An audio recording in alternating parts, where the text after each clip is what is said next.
mungkin kemarin kan Abang juga baru saja melakukan press conference terkait kasus Vina. Mungkin poin-poin yang disampaikan kemarin itu apa aja sih Bang? Mungkin. Baik, terima kasih. Saya ini sekarang berada di dua posisi. Pertama, posisi sebagai praktisi hukum yang peduli pada penegakan hukum yang rule of law, yang benar, style Europe kontinental. Kemudian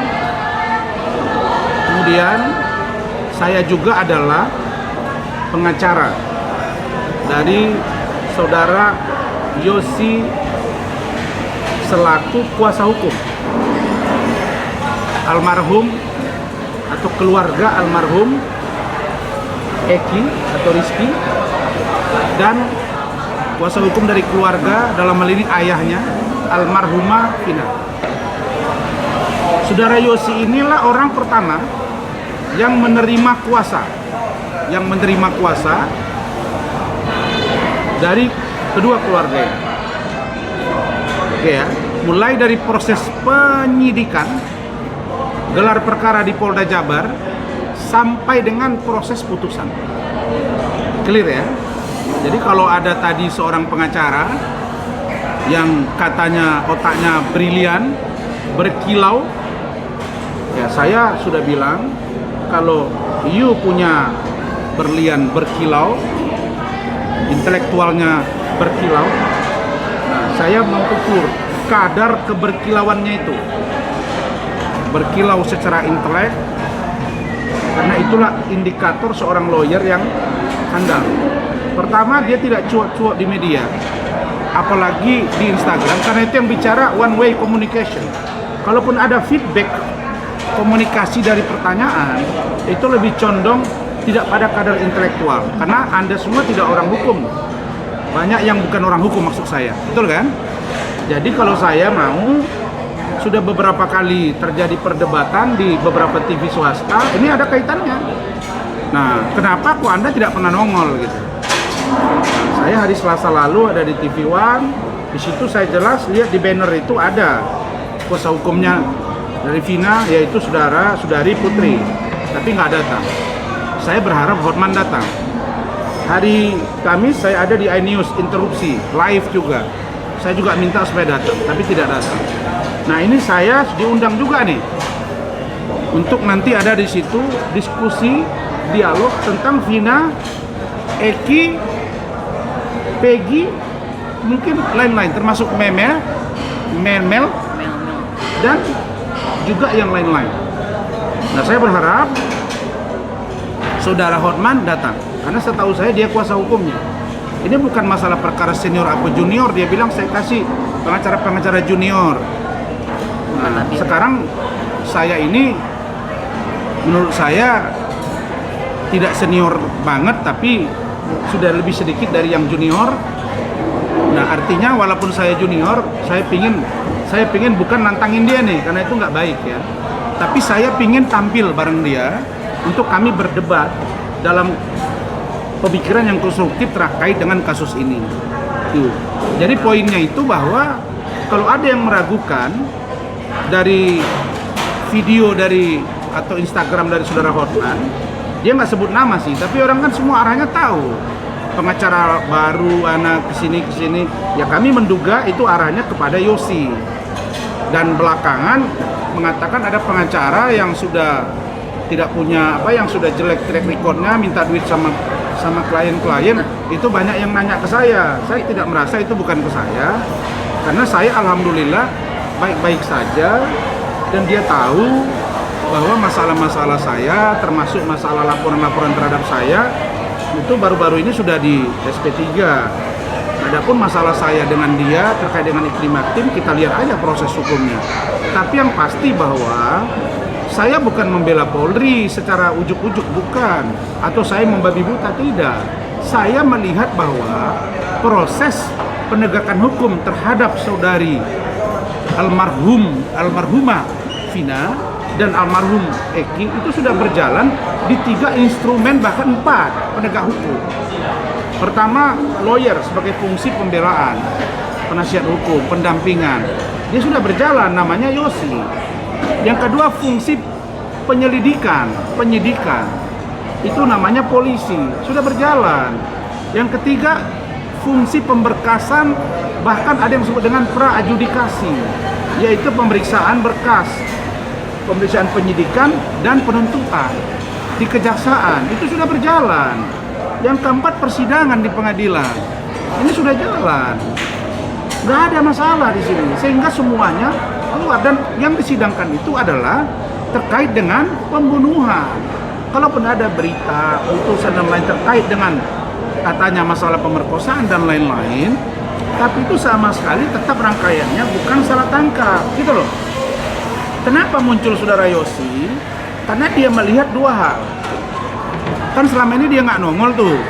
Pertama, dia mengatakan kepada saya bahwa dia belum dicabut kuasa hukumnya, belum dicabut kuasa hukum sebagai kuasa hukum. Dia masih merasa dia kuasa hukum almarhum Vina dan kuasa hukum almarhum Eki. Dibayar ya? Dan itu tidak dibayar. Itu yang membuat dia sangat-sangat miris. Kok katanya pengacara senior, nggak pernah nanya ke pengacara yang lama. Terus kenapa kok orang tuanya almarhumah Vina bilang nggak ada pengacara karena nggak ada duit, padahal dia pengacaranya. Apakah benar dia pengacara atau tidak? Kan sudah dijelaskan kemarin. Dia tahu itu kalau dia berbohong kan. Tapi dalam 2-3 hari, besok sampai lusa, sampai berikutnya kita akan buktikan bahwa dia adalah pengacara Vina dan pengacara Eki. Perjalanan instrumen hukum ini semua udah jalan. Nah, kenapa ini tidak diambil alih ke Polda Jawa Barat secara keseluruhan? Saya sudah bertelepon dengan Pak Anton Carlian, saya sudah koordinasi dengan bertelepon dengan penyidik termasuk dari Krimum, saya juga udah komunikasi dengan pihak pengacara korban dan dalam hal ini yang lain banyak terlibat nih, baik pengacaranya Peggy, saya udah komunikasi di awal dengan pengacara Peggy. Nah, ya, saya kencangin suaranya ya, dengan pengacara Peggy. Pengacara Peggy itu diantaranya Yanti. Saya malah bilang saya mau bantu supaya jangan ada kekhawatiran, karena saya ini bekerja ini melihat ke semua pihak. Jaksa saya bela, polisi saya bela, hakim saya bela, pengacara saya bela, korban pun saya bela. Karena kita ingin mencari kepastian hukum. Kita mencari kebenaran, bukan fiksi, bukan narasi yang dibangun tanpa fakta, bukan fitnah, apalagi mencemarkan nama baik orang. Kasihan. Kedua, makhluk Allah itu sudah berada di alam yang berbeda. Kasihan orang tuanya termasuk Pak Rudiana, selaku seorang polisi. Kasihan. Dia juga trauma, stres. Makanya beliau diam saja, belum nunjuk pengacara. Mudah-mudahan dia tetap akan menggunakan jasa saudara Yosi. Begitu juga dengan keluarga Vina, gitu ya. Tapi yang aneh menurut kami sebagai seorang kuasa hukum dari Yosi, katanya akan ada pra-peradilan. Itu mulai dari awal sudah digaungkan oleh pengacara Peggy.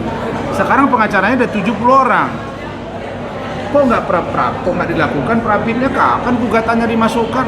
Ada seorang pengacaranya mengatakan kami baru hari Kamis kemarin bisa ketemu tanda tangan kuasa.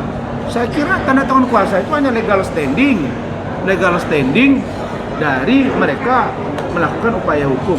Tapi kalau materi kan sudah paham semua. Apa sih susahnya buat gugatan pra peradilan? Kan nggak mungkin mereka nggak bisa lakukan itu. Jangan sampai masyarakat besok berpikir ini kok digoreng-goreng. Jangan sampai ini jadi dunia entertain. Yang ini hari ini tampil, besok tampil, sini tampil banyak banget. Ya, jangan begitulah ya. Jadi saya minta supaya secepatnya. Kemudian ada pertanyaan yang baru terhadap saya. Bang, ini dapat data dari mana? Banyak beberapa data yang saya sajikan kemarin. Kenapa? Ini saya jelaskan ya. Pertama, kasus itu berjalan 2016. Itu tidak ada kendala. Menurut pengakuan Yosi, kenapa dibawa ke Polda Jabar, dilakukan asistensi, tapi tetap dibawa kendali Polres. Sidangnya di Cirebon dan Polda asistensi. Pak Anton Carlian bilang begitu. Tidak ada perhatian masyarakat yang serius waktu itu, tidak ada kegaduhan. Nah, tapi saudara Yosi sudah berbuat. Misalnya bahwa dia bertanya, kenapa sidangnya tertutup? Terus hakim bilang karena ada dugaan pemerkosaan. Lah, kan ini ceritanya sudah berbeda. Di sini kan perencanaan pembunuhan. Karena urusan ini yang harusnya terbuka karena ada kaitan dengan pemerkosaan, maka ditutup. Nah, ini yang menimbulkan keraguan. Dan menurut saya hakim harus diperiksa. Jadi jangan polisi terus dong. Hakim diperiksa, jaksanya juga diperiksa. Kemudian penyidik diperiksa. Penyidik sudah diperiksa oleh propam. Katanya ada yang mukul dan lain sebagainya, itu udah dihukum malah. Nah, jadi kenapa hakim membuat sidang ini tertutup yang harusnya terbuka? Ini yang muncul interpretasi berbeda-beda. Ada yang bilang ini katanya akibat dari tindakan atau lobby dari Pak Rudiana. Nggak benar. Terus ada yang bilang ini karena balas dendam, karena dia kasat narkoba pada waktu itu. Ini juga tidak benar. Nah, jadi orang melihat kasus ini bagaimana sih? Ini normal. Hanya saja muncul ke permukaan karena dalam putusan itu ada 3 yang DPO. 3 yang DPO itu sudah kita cross check, Pak. Nah, penyidik Polda Jabar itu mereka cari tahu DPO, daftar pencarian orang. Ya. Ini DPO tidak ditampilkan wajahnya, sketsanya, karena memang keterangan dari para tersangka ini pada waktu itu berubah-ubah. Makanya ada dugaan salah satu dari lawyer itu diduga dia melakukan obstruction of justice, menghalang-halangi penyidikan atau merintangi penyidikan. Ini harus diperiksa. Ya, jadi kita minta hakim diperiksa. Oke. Kemudian salah seorang pengacara oknum JN, saya minta diperiksa. Kemudian produser film, production house film ini juga, karena dia menayangkan secara tidak lengkap. Kan orang tuanya Rudi kan tidak setuju, tidak ada diperankan dan tidak ada persetujuan, dan bahkan salah seorang PH itu mengatakan memang orang tuanya kurang setuju. Kalau kurang setuju, 2 yang meninggal, masa iya 1 yang meninggal 1 ditayangkan, dan dia ada keuntungan sekarang 40.000 kali sekian juta yang nonton. Itu bagaimana ceritanya? Dan itu adalah pidana, Bos. Bisa dilaporkan, makanya udah dilaporkan. Ya dong. Nah, kemudian siapa lagi di luar itu? Kita duga ada pengacara, ada kemudian production house. Nah, kemudian apa lagi? Ini yang kita duga hakim ini. Hakimnya harus diperiksa karena hakim ini dianggap dia bekerja tidak profesional.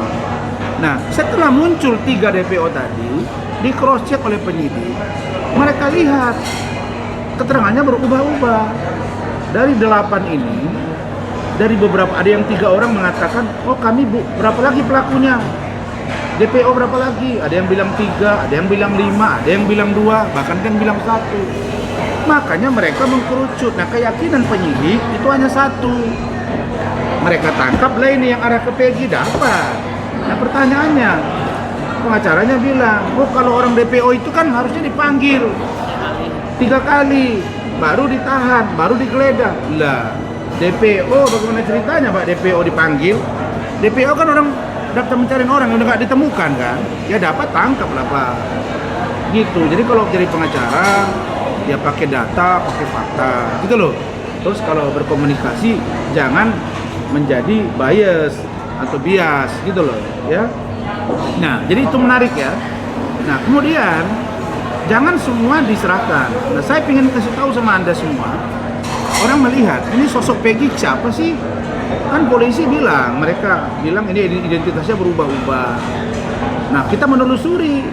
Terus ada yang bilang, oh ini terkait dengan anak jenderal, cucu jenderal, anak bupati, ya toh? Nah, ini yang perlu kita luruskan. Pertama, ya. Kenapa nih bisik-bisik Len? Kenapa? Dengar kan? Pertama, ada yang live nih? Enggak kan? Nah, pertama, jenderal, cucu jenderal itu nggak benar. Anak jenderal nggak benar. Anak bupati nggak benar. Kalau yang jenderal aktif sekarang, anak dia pada waktu kejadian tuh masih umur 2 tahun. Tidak mungkin ikut geng motor. Kemudian cucu jenderal, yang itu anak bupati. Pada waktu itu umurnya 16 tahun. Dia sekolah di Jakarta. Baru masuk Akpol tahun 2022. Dia nggak ikut, dia tinggal di Jakarta. Nah, selesai masalah itu. Jangan fitnah ke sana, fitnah ke sini atau menyebar. Kemudian apalagi nih? Tadi cucu terus jalan. Terus kita mau lihat nih sosok PS. Kita kan harusnya gini, harusnya kita kan concern, fokus, ya, harusnya kan konsen, fokus, ya. Apa itu yang harus kita concern? Kita fokus ke Peggy. Pertama, polisi meyakini hanya satu, bukan 3, ya kan? Kemudian Peggy mengatakan bukan dia, pengacaranya bilang bukan dia. Terus para tersangka ini berubah-ubah keterangannya. Siapa sosok Peggy? Iya kan? Sosok Peggy yang data yang kami terima, dia itu adalah diduga PS ini, maaf ya saya nggak sebut Peggy ya, PS ya, ralat ya. PS ini dia diduga memiliki kelompok atau apa yang disebut dengan grup atau geng ya, geng dalam pengertian positif ya, yaitu Jack garis keras. Mereka ini, kelompok ini sering ya melakukan sweeping, bentrok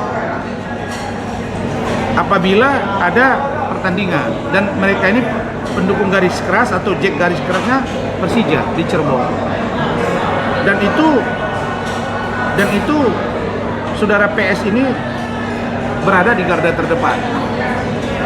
Dan saya banyak dikirimin tadi oleh orang yang tidak saya kenal tapi yang mengikuti kasus ini, yang fans lah dengan saya, mengirim video, mengirim foto Facebooknya si PS. Jadi di sini kita lihat kemudian namanya juga kenapa harus berubah dari PS menjadi ada Robi kan gitu ya, menjadi Robi. Apa masalahnya kalau memang orang tuanya beristri dua, sudah menikah lagi, dikhawatirkan nanti karena nggak disenangi lah, atau karena apa alasannya, ini kan tetap saja anak dari orang tuanya PS. Kalau itu, tapi keterangan dari pengacaranya beda lagi. Dibilang karena nggak disenangi. Nah, kalau adiknya kemarin bilang ke saya di salah satu TV swasta, karena katanya alasan lain gitulah. Itu ya, karena istri muda ya maksudnya ya. Orang ini dapat cerai. Kemudian informasi yang jelas ya bahwa pada saat penandatanganan kuasa 2016 itu orang tuanya Peggy itu, orang tuanya Vina itu sedang menjadi TKW di luar negeri. TKW di luar negeri. Ya. Jadi saya kira itu.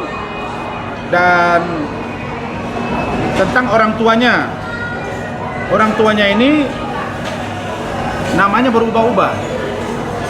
Ya, kita mau lihat ya. Kita mau lihat nih. Diduga ya.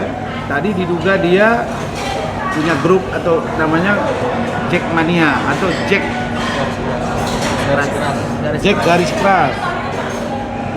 Nah, kemudian bapaknya Peggy atau orang tuanya Peggy ini berubah-ubah. Di Cirebon namanya Rudi Irawan. Di Bandung namanya Al Saprudi. Kenapa berubah-ubah?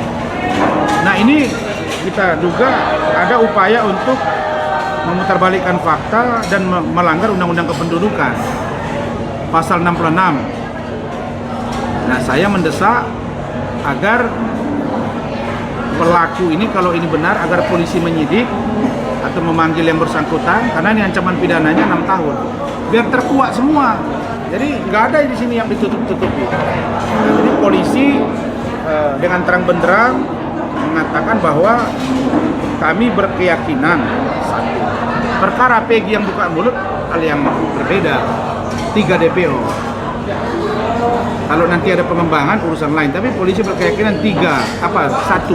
Jadi pelaku itu bukan 11 tapi 9. 8 sudah menjalani hukuman, 1 sudah bebas, kakak. Kemudian yang 1 Peggy. Nah, yang 2 lagi kita tunggu dari Peggy. Karena penyidik mengatakan begitu. Kompolnas sudah turun. Dan Kompolnas sudah diberitahu bahwa itu hanya 1, bukan dihilangkan 2, bukan dihilangkan 2. Ya. Pak, terkait yang chat itu bisa dipertanggungjawabkan juga sih yang chat-chat yang tadi abang kasih lihat itu yang mas itu. Masa itu dari siapa? Pertama, saya diberikan oleh sumber yang sangat kompeten, valid, dan saya kan tidak menuduh. Saya kan semuanya dalam rangka presumption of innocence. Saya praduga tidak bersalah, makanya saya duga. Semua saya katakan diduga. Sebagai praktisi hukum, saya harus men-tracking banyak pihak. Kenapa? Karena saya sering diminta menjadi narasumber. Jadi saya nggak boleh mengeluarkan informasi yang keliru tanpa data. Bang, terkait dugaan abang ini kan mungkin bisa dibilang mengaku Peggy Setiawan sendiri. Dari abang sendiri sebagai praktisi. Enggak, saya komentarnya Peggy terkait dia sebagai tersangka dan yang menurut polisi hanya dia dari 3 DPO. Kalau yang lain kan saya nggak sebut Peggy, saya sebut PS. Benar nggak? Betul nggak? Pak, terkait yang terbaru ini kan Mel kemarin juga baru saja membuat kesaksian ya Pak. Si Mel ini kan membuat kesaksian bahwasanya katanya dia ada di lokasi melihat kejadian tersebut gitu. Mungkin kalau dari abang sendiri sebagai praktisi gimana menanggapinya, Bang? Percaya nggak sih Bang dari kesaksian si Mel? Ya sekarang orang banyak bilang, wah itu Mel mendukung polisi kan gitu. Ya Mel itu, makanya saya bilang Mel. Kalau kamu ada informasi begitu, terus kamu ingin menyampaikan dengan gamblang supaya kamu tidak ada tekanan, datang ke saya. Ya, saya Razman Arif Nasution. Ya, nomor telepon saya ada di Instagram saya. Silakan mail datang, buka aja semua. Jadi supaya tabir bisa semakin jelas. Karena memang belum pernah diperiksa selama ini, baru dia bersuara. Mungkin kesimpatian publik gitu. Ya, banyak yang harus banyak yang mau diurus gitu ya.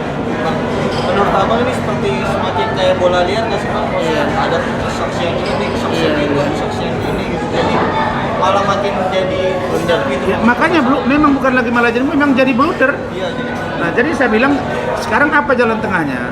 Jalan tengahnya supaya cepat, rapidnya cepat. Yang kedua, saya mendesak pihak kepolisian Polda Jabar untuk segera limpahkan kasus ini. Saya dengar dari pihak Kejati sudah siapkan 6 jaksa. Langsung kalau yang lengkap P21 sidangkan, selesai. Jadi ini nggak menjadi konsumsi yang bola liar, apalagi ini mau suksesi pergantian kepemimpinan nasional. Jangan ini menjadi bola liar yang menjadi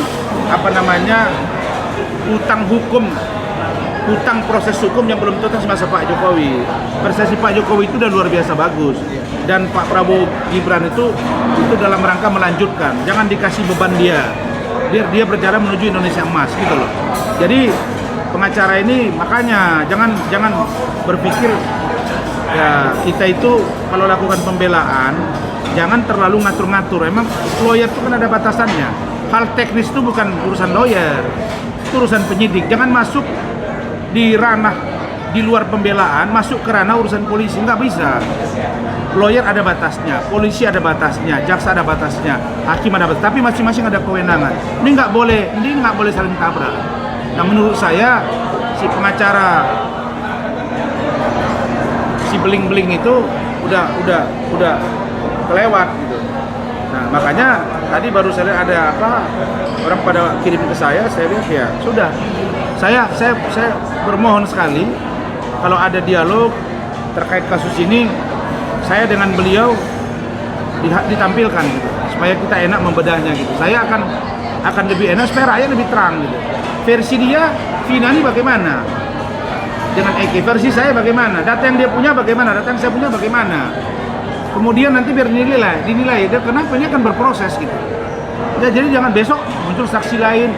Nah, jangan-jangan sekarang Ini orang yang 8 ini yang ngatur-ngatur ini semua. Makanya saya minta pengacara inisial JN panggil, PH panggil dari film itu. Kemudian apa namanya, untuk kasus pengembangan, misalnya kalau Mel begini, periksa Mel, ya, biar jangan ada. Baru kemudian Jack garis keras, panggil dong. Baru orang tuanya, apakah benar menggunakan data palsu, panggil. Boleh kan dipanggil, kan bukan berarti menghukum, kan untuk mengambil keterangan guna terangnya peristiwa hukum ini. Bu Yanti, Linda ada nggak? Nah, Linda juga harus periksa secara komprehensif. Iya. Nah, Linda itu kan begini, dia bilang bahwa dia 6 bulan. tidak sedekat yang digambarkan di film, artinya nggak sesuai. Mana boleh ditayang. Nah, kemudian dia kesurupan atau dia kerasupan. Masa iya kerasupan jadi dasar? Kita jangan inilah. Dunia sekarang memang ada dunia nyata, ada dunia maya. Tapi paling tidak kalau yang namanya film yang bukan dokumenter, tapi dia udah film, itu harus benar-benar clear. Dan filmnya harus bertanggung jawab. Mereka sudah mengambil keuntungan dan saya minta Polda Jabar juga segera memeriksa mereka. Oke, cukup ya. Bentar dulu Bang, masih banyak nih Bang. Bentar. Ini kan kemarin Linda sendiri kan sudah dipanggil, tapi kan kemarin ada di salah satu konten lawyer Linda mulai kerasukan jilid 2. Itu yang bingung saya. Menurut Abang, Kerasukannya kok kayak bisa diatur ya? Iya. Terus kita mesti pastikan kerasukan Linda itu, kalau saya informasi dapat setelah 3 hari. Setelah 3 hari meninggalnya Vina dengan Eki, dia kerasukan. Ada informasi yang mengatakan bukan di rumah Vina, tapi di luar, di rumah yang lain. Tapi ada yang mengatakan di rumah Vina. Terus yang kedua kemarin kerasukan lagi. Terus itu diinterview. Bingung saya. Sejak kapan orang yang kerasukan menjadi landasan pertimbangan hukum? Janganlah, KUHP itu cuma 5 alat bukti, itu nggak masuk di kesurupan dengan kerasupan, nggak ada. Bang, terkait ini nih yang terbaru nih, Saka Tatal kemarin membuat lapor bahwa fotonya Peggy yang 2016 sama foto Peggy yang ditangkap itu katanya berbeda. Gimana menurut Siapa? Si Saka Tatal. Oh, si Saka. Iya, jadi mungkin bisa jadi buat pembelaan Peggy sendiri gitu. Makanya saya bingung. Si Saka ini dia sudah ngomong seperti itu, ya. Kemudian waktu diwawancara 2 minggu yang lalu dia mengatakan dipukuli, dia niaya. Tapi pengacaranya justru dalam banding itu membanding atau melakukan upaya hukum itu untuk keberatannya terhadap hukuman 8 tahun. Karena kalau anak di bawah umur itu idealnya kan 3 tahun sekian bulan. Tapi 8 tahun berarti hakim punya pertimbangan. Iya kan? Nah, lalu di situ nggak ada urusan salah tangkap. Nah, jadi kalau dia mengatakan bahwa dia apa namanya tadi? Dia membuat kesaksian bahwa dia Iya. fotonya berbeda. Iya. Kecil dulu dia. Enggak, dia bilang tadi apa?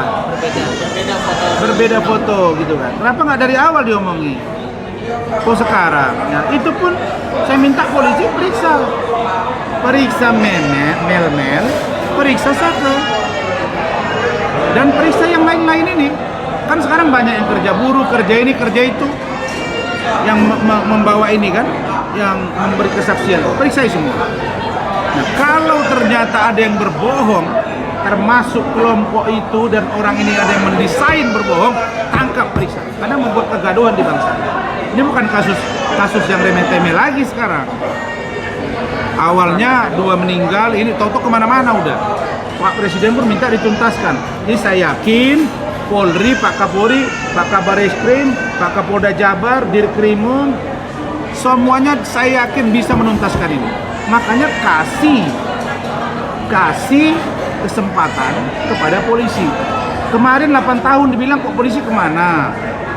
Disalahkan. Setelah tangkap nggak sampai 2 minggu tangkap. Dibilang buru-buru. Jadi gimana, Bos? Hukum itu kan by proses, nggak ada. Hukum aja ada peradilan pertama, ada peradilan tingkat kedua banding, ada peradilan ketiga Mahkamah Agung.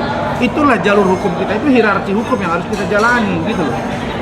Oke? Bang, selain Bang, ditanya begini. Jangan dong. Kemarin kan Saya ada lapar nih. Iya, kemarin ada demo akbar juga nih Bang di Kabupaten Cirebon pada saat yang kemarin tuh ada tabur bunga juga Iya. menuntut bahwa untuk agar kasus Vina ini mendapatkan keadilan gitu Bang. Gimana menurut Bang? Iya, kita semua dukung lah perkara tabur bunga. Ada kelompok, kita senang lah. Bila perlu baca Yasin supaya arwahnya, supaya mereka berdua tenang di alam sana. Yang paling pasti siapa pelaku itu yang harus dihukum. Filosofi hukum kita jelas, lebih baik membebaskan 1000 orang yang bersalah daripada menghukum 1 orang yang tidak bersalah. Saya juga nggak rela Peggy dihukum kalau dia tidak bersalah. Tapi kalau dia bersalah, kalau dia berbohong, kalau ada yang lain mendesain, kejar. Yang penting jangan diobok-obok. Institusi hukum, polisi, jaksa, hakim, jangan diobok-obok. Pengacara jangan diobok-obok. Wartawan jangan diobok-obok. Saya ini sekarang wakil ketua Dewan Penasehat Lembaga Konsultan Bantuan Penegakan Hukum PWI Pusat. Saya ini bagian dari kalian. Ya, ada apa-apa pun kita yang tangani. Ketuanya Bang Anton Carlian, mantan Kapolda Jabar. Kita peduli. Kenapa? Anda pun sekarang sedang maaf, kita semua sedang mendalami undang-undang penyiaran yang investigasi begini-begini kan gitu ya. Nah itu sekarang kita dalami, makanya kasih aja ruang. Wartawan itu ada kode etik jurnalistik, saya wartawan 12 tahun, ada undang-undang pokok pers. Nah sama, jadi ada semuanya, ada frame yang dimana frame itu Anda jangan langgar gitu. Ada bingkai. Oke? Bang, ini dulu ini kan banyak juga netizen saat ini kan komentar negatif terhadap abang juga nih. Banyak yang bilang kalau dari komentar netizen mungkin dari abang sendiri pesannya apa untuk netizen Indonesia? Ya saya minta tolong lah, netizen kan Anda ini kan tidak tahu data, tidak tahu fakta. Kalian mau lihat begitu boleh, tapi jangan hujat orang lah.